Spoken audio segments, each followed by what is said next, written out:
Yeah, how do you want to do it?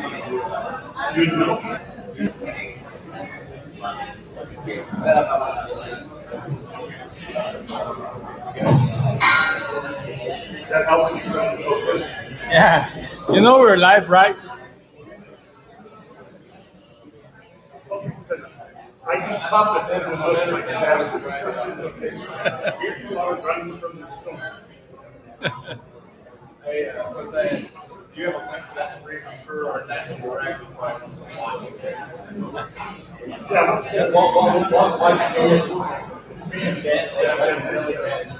Derek. Oh my God.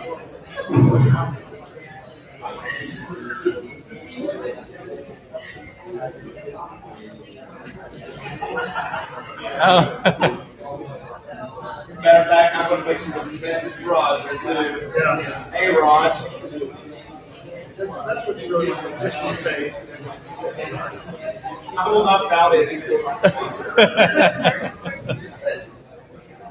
I'm above that. Since I'm a corporate sponsor, I can't bow myself. I would not bow down to any corporate sponsor. This water from Turks is great. Yeah, you're not holding the bottle. Don't mind me. I'm just looking at my notes for this talk on my Samsung Note 8. It's great for business.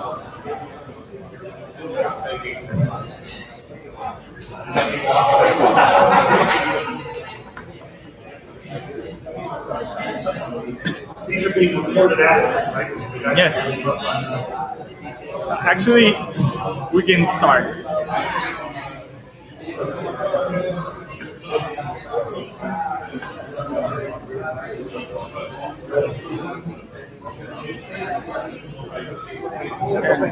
Dale ahí, me acompañe un ratito. Good afternoon, everybody. We just start the next panel. The name of the panel is Emergency Disaster Technology. I'm sticking to that. We're here with Derek from ICDRC and then Gracia from IBM Wolfpack. And we really want to talk about their experience in disaster recovery. So I would really like to start the panel with you guys telling us about your experience in the field and the technology challenges that you have to resolve the old-fashioned way. So, here you go. You want to take it away? Sure, please. Obviously, once we responded down here, we were entering the unknown. So we brought the equipment that we best thought was going to be able to be used to provide the greatest benefit to the people of Puerto Rico. Obviously, what you plan and what you actually need is two different things. A lot of the times you can get it pretty close, and eventually we did. But there's always going to be things that come up, and some of it's technology related, some of it is not exactly technology related. A prime example that a lot of people have discussed with me is navigation and how technology affects that, and how we're, as a species now, very reliant upon GPS, and not so much the GPS as when GPS first started coming out, the same one you mentioned that in cars, but that provided by our phones, which is dependent upon a network connection. That was not working after Maria, so a lot of teams having problems moving around. You would actually, and you can, and I recommend, downloading and caching the offline map data of Google Maps on your phone for an area you may live. That's just something very small, but an example of that. Resource management. I mean, we can talk about technology, and part of that is the actual technology, the resource itself, and how to manage them. During my talk Tuesday, I spoke a lot about aggressive monitoring, about usage, not just for firewall, making sure that the secrets are being used appropriately and providing access to everyone fairly. One just getting on there with Netflix and totally destroy the connection. No one else is going to be able to use it and choke it. But also, once it starts watching the utilization taper off, and you might be able to identify, hey, that site there, it looks like recovery is occurring. I don't, and granted I did, I would do audits. I would drive around all of our sites and I would check on them, make sure see if they needed anything, et cetera, et cetera. But I also check daily on my phone to see and look at traffic reports. If I saw utilization going down, that can be a sign to me that recovery is occurring to that area without me having to drive the outcome from San Juan.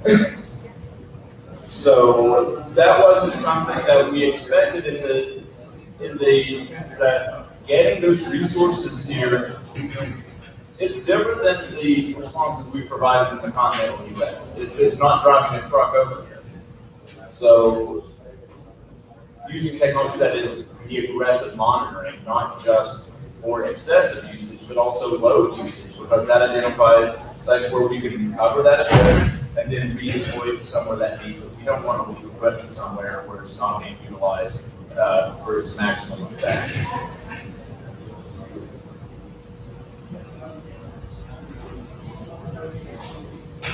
Another issue that we ran into is we bought a lot of VSAT units.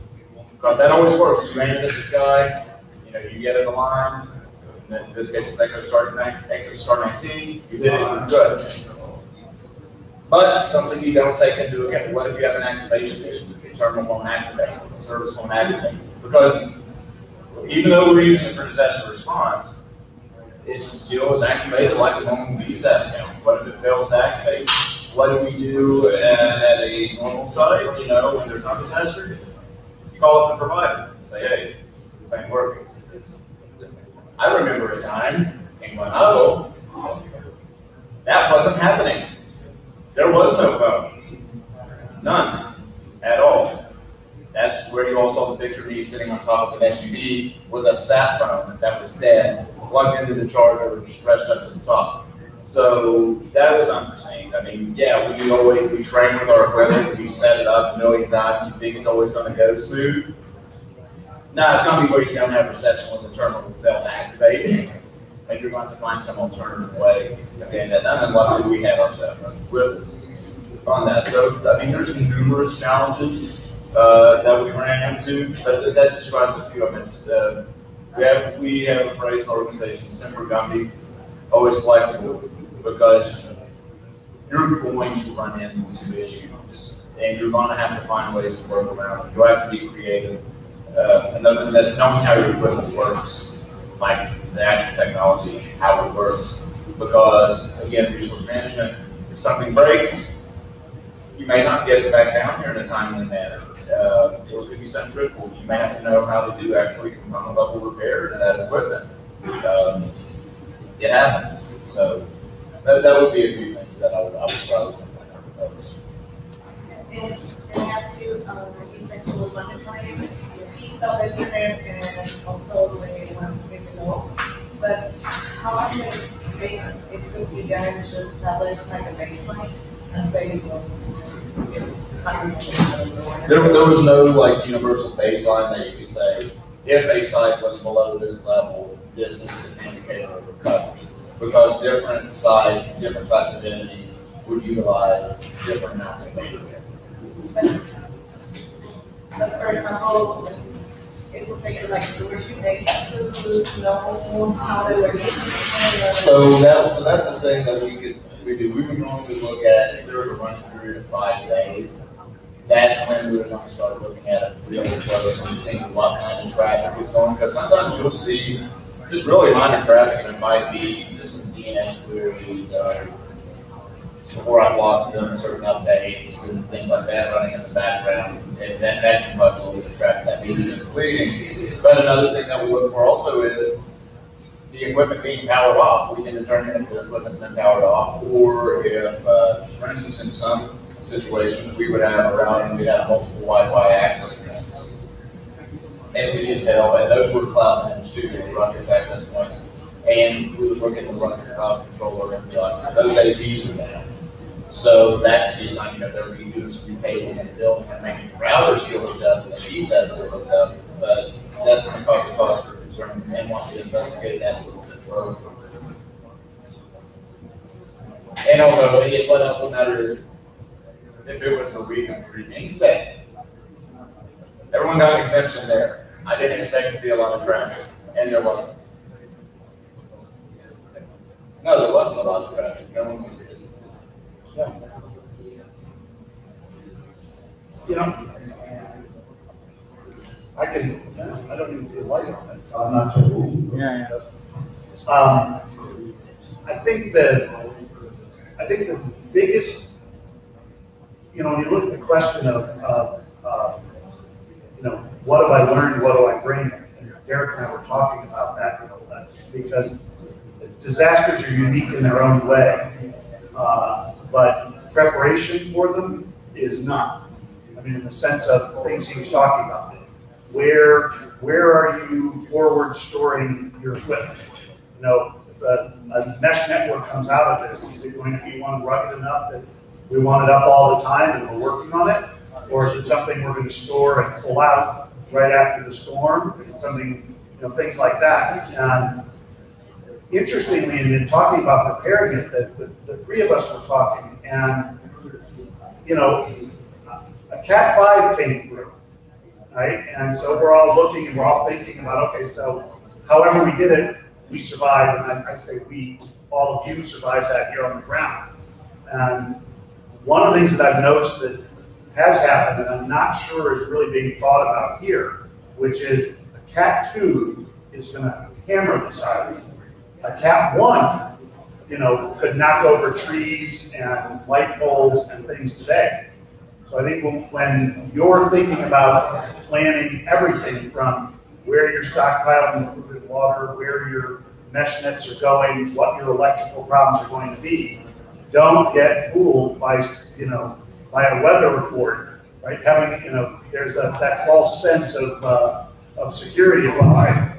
You know, I lived through you know, I was in the San Francisco earthquake, and you know, it's after you've had a 7, you go, well, 6 can't be that bad. Well, if it comes a year later, it sure can, because infrastructure hasn't been restored and repaired.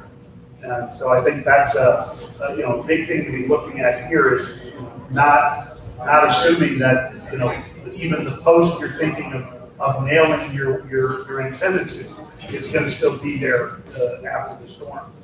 So it's thinking in terms of my coining the word, the fragility. Yeah, and that's what I was going to say is the infrastructure is still very fragile. Yeah, the terrain hasn't recovered. The trees haven't recovered. People have not necessarily mentally recovered. I mean, okay, so next year might be in one situation. This year's going to be too much too soon. I don't care if it's a Cat 3. Don't become complacent. Complacency kills. The infrastructure is still fragile. You as people have not necessarily recovered mentally. The infrastructure has not completely recovered. The terrain has not recovered. The plants, the wildlife have not necessarily recovered. There's chickens refusing to lay eggs. No, really. They're stressed and they won't lay eggs. So be vigilant. And I think that you have this in any community. They say, okay, there's a tropical storm or depression storm, you know, be ready, yada, yada, yada. And people are like, it ain't gonna hit us, you know, and if you say that enough and it passes you enough, it becomes really easy to say, it ain't gonna hit us, it's not gonna hit us, we're gonna be fine. But then you get punched in the mouth. And you never got punched like that before. And you don't know how to react. So, just in case, I mean, none of us want that to happen, but we have to be vigilant. We can't ignore the next warnings. It's, you know, I was talking with the gentleman here on this building. They were proactive. They took down a lot of their antennas and RF gear off the top of this building as Maria was beginning her approach. Awesome. Do that. It's a lot easier to remount your equipment than to buy new equipment or give it to someone in Barbados because it was carried there by the wind. And it probably won't work. But seriously, proactive. Reactive is not what you want. You have to do that too, but you also have to be proactive. You're not going to stop it from happening. Just accept that. You're not wanting to necessarily fix everything. You're wanting to limit and mitigate damage ahead of time. And I think actually that's a great way we joke about it. Everybody has a plan until they get punched in the mouth. And I think that taking, on the technical side, we're trying to do what you guys are trying to do with the mesh networks. When you actually get them out there in the field, radio wave propagation, one of our, a topic we can talk about forever, because once they start bouncing around in a valley, in the city, we run out in the parking lot and we're probably going to get awesome equipment. But trying to do this, under the kinds of stress we're talking about, simple things like topographical maps are going to serve you a lot better than Google, which you may or may not have reliable access to. Things like that. Being prepared across the board gets it enables you to deploy that technology. And so I think that as you look at your planning, it's a 360-degree sort of event. If you don't have food and water and sleep, it does not matter if what's stored in your truck is the most awesome mesh network you guys can think of. You can't get out there and deploy it. So I think there are some things you can do here in this group, literally driving around and understanding some of this, bringing your equipment out there and testing it. This is, we talked about this, what's the school? I can never remember the name. It's everywhere. Yeah, right. Which one? Yeah. Right? In a disaster, people are scared. They will say, I'm at that school and there are 14 kids here who need to be evacuated. And that's the last thing you get is a message. And and that's it. And now, you've got the rest of their lives to figure out which school they were in. Right? So when you're thinking about this technology, we've done some ridiculous things, like run 3 miles and then try and type a message. Do 100 push-ups and then try and type a message with your arms shaking and things like that. It'll be the best thing you can do to simulate what's happening when someone's trying to communicate something. You leave things out. You leave, words, which school out, and that's the difference between, making it and losing it.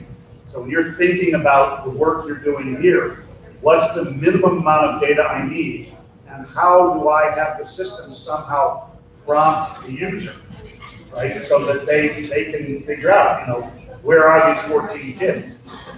It's still, a vital thing, because you end up with humans. The 8th layer of the network. Yeah, layer 8 problems. Yeah, layer 8 problems. That's when the human hits the network. And you lose all control. So what else? I hope you learned a lesson about it was really hard to get things from the U.S. to Puerto Rico after that.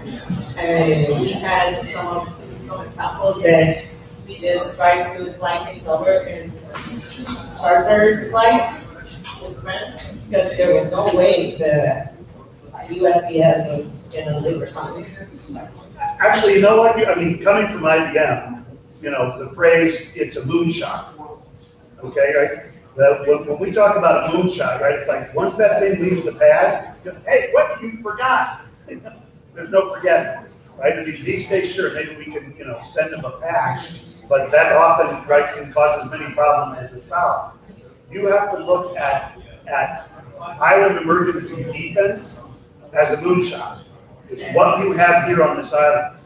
And if you want to go to an interesting site, 72hours.org is actually put out by San Francisco, because San Francisco has decided that with so many of their first responders living outside of San Francisco and often across the bridge, in a major disaster in San Francisco, they're saying, hey, you are 72 hours, right? Major metropolitan area, well within the, the continental United States, major military bases, all over, and they're like, you've got to hang on for 3 days on your own, right?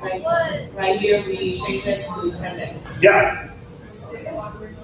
I mean, all of a sudden, all those crazy preppers who have 25-year food plans, now they sound like maybe they've got an idea, right? I used to tell people, they ask me how much food that they need, and I say, well, now the government says 10 days, but it's going to depend on the way you live and the way you can manage yourself with the emergency. If you cannot stand to be on the line for a long time, then prepare for 3 months.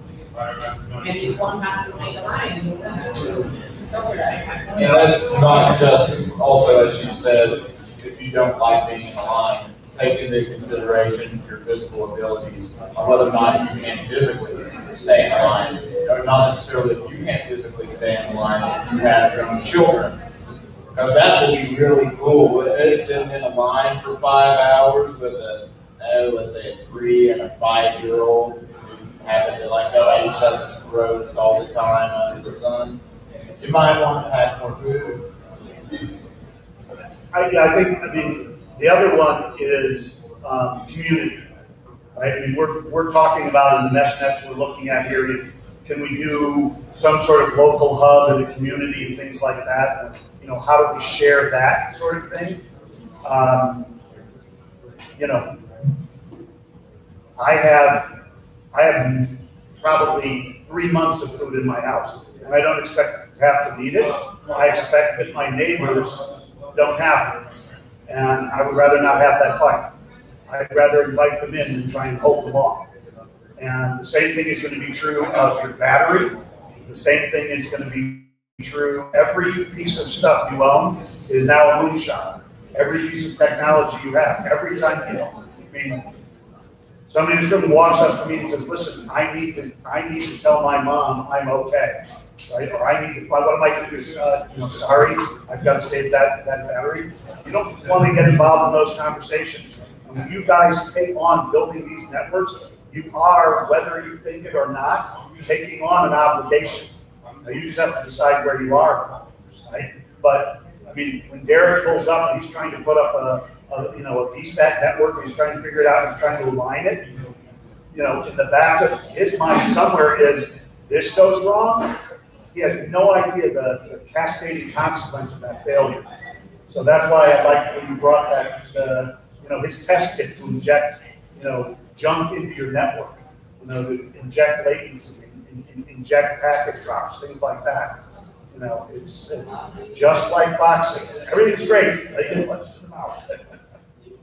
Okay, and now just to kind of finish the panel, I want you guys to tell us from your previous experiences, one thing that you think you can bring from another disaster that could help here, and tell us what you guys are doing next. What are your next steps? Because I know both of you have next steps. I'll let you start. All right. Wow. So two are unrelated, and one, I'm just give a shout out to America in the crowd because she and I overheard her talking, and what it was is that what I've taken from every disaster is, remaining calm and having other people remain calm. It was when I went into, I'll shorten this as much as I can. When I went into Katrina, right outside of the zone, I bought about $100 worth of ice cream sandwiches, ice cream bars, cones, things like that, right? Because only an idiot would do that, right? Because I'm driving into a zone with no power. So I pull up, and everybody's like, "What are you doing?" And I go, "Oh yeah, I'm sorry, I forgot about the power, whatever. We've got to eat it now." It was like, well, yeah, I guess we don't, have it melt. And so everybody calmed down. Everybody had to stop working on whatever they're working for and have some ice cream and realize that the sun will come up. We can do this. It will take some time. And I found ice cream to be one of the best things I bring to a disaster because people stop. If you can bring anything like that has people remember something they love, right? Take a breath. You're going to have a redoubled workforce. And, I think so, if that's sort of my low tech, what was important to me, what is the human element of this stuff, because you guys are happy and surviving and calm, then you can build the kinds of things you need to build. You can fix them. The other one probably would actually be this. One of the great things about working for IBM is that we do work hard in a lot of places to figure out how we can make a difference. And IBM and the call for code, IBM's investing $30 million over 5 years. And here at Engine 4 in Bayonne, we're going to have Call for Code Day, August 3rd and 4th, the Friday, half day, and the 5th. And we're doing something similar to this hackathon, but we're doing it across any problem you're interested in solving in disasters. So if there's something you learned here that you want to take to that, we're absolutely open to it. What we're looking for is, what can developers do to make a difference in the world? And we're pushing as hard as we can. So Call for Code is literally that. I just tweeted out, Puerto Rico answers the call for code. And this is a global thing. There are things you can do here that are going to save other countries, that are going to save the places that Derek and I have been, throughout Africa, the Mideast, or Asia, or wherever. So, absolutely. I'll bring ice cream. You guys bring your keyboards, and let's get it done. Thank you. That's why I let Dan go ahead because he's going to say some stuff I was going to anyway. You're going to bring ice cream. No, I'm going to bring devices to mess up their networking in a development environment. Please. Outstanding. Bring VSAT too. No, the human element, that's a major thing. So something that came from other disasters or other catastrophic events that I would say is applicable and can be learned from here, it's really simple. People survive. They survived. They're alive today. They're enjoying themselves. No matter how bad it was. We're not just talking about disaster. We're talking about, war, terrorism, and all of that. They survived. Okay? Technology is ultimately meaningless unless it has a user. You're all the user. If you don't survive and you're not grateful and you don't take your abilities after you survive and use that to be prepared and be ready to mitigate and help in the next instance, what good is the technology? Because you're the end user. We don't make products that people don't buy. Okay? And you're all the users of technology. I think that's probably the biggest thing that you can take from it. And to do what you're doing now. Every other community has been affected by a disaster or catastrophic event. It may not have been the whole community that said, I'm going to make sure it's not that bad next time, or I'm going to try to prevent it from happening next time if it is something preventable. I'm sorry, hurricanes aren't. But, there's always going to be a percentage of people who's decided to become, protectors of their own people and to help take care of it. And whether it's 2%, 5%, whatever, adding any asset to help matters. And that's happened every time. I don't think there's ever been a situation where large group of common people went through something bad and they fit the band together and try to find ways to be so bad.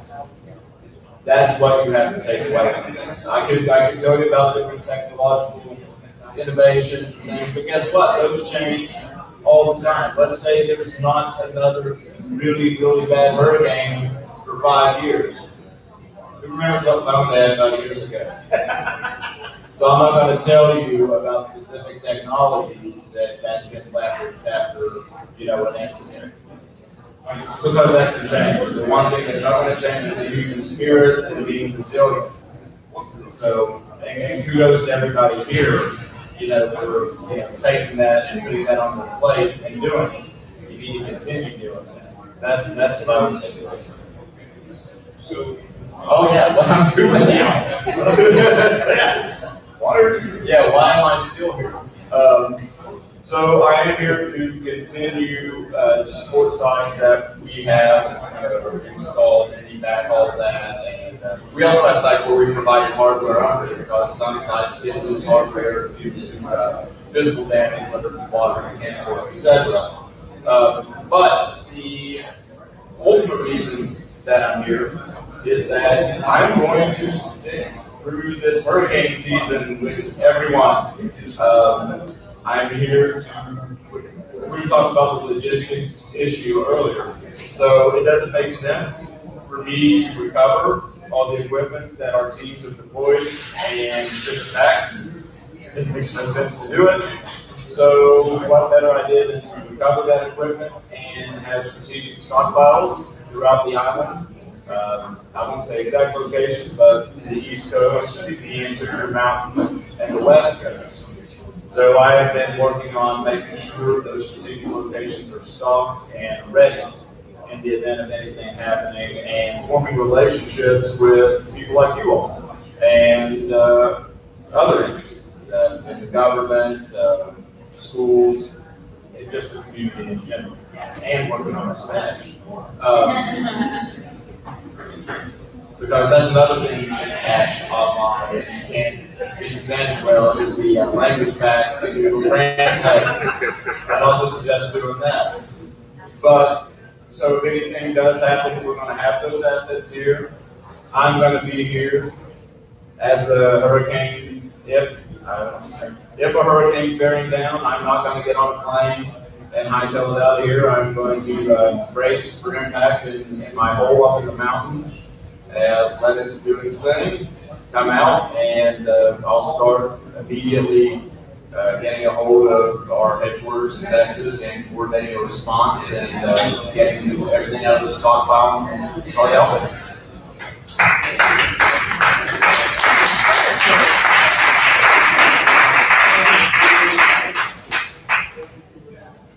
All right, you can find us in the back. Any questions?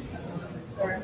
And thank you guys, you both are doing an excellent job, and I know it's not just a one-man show with you guys. You have a lot of people behind you, and we really want to thank everybody for finishing this. Thanks, guys. Well done. Yeah, awesome.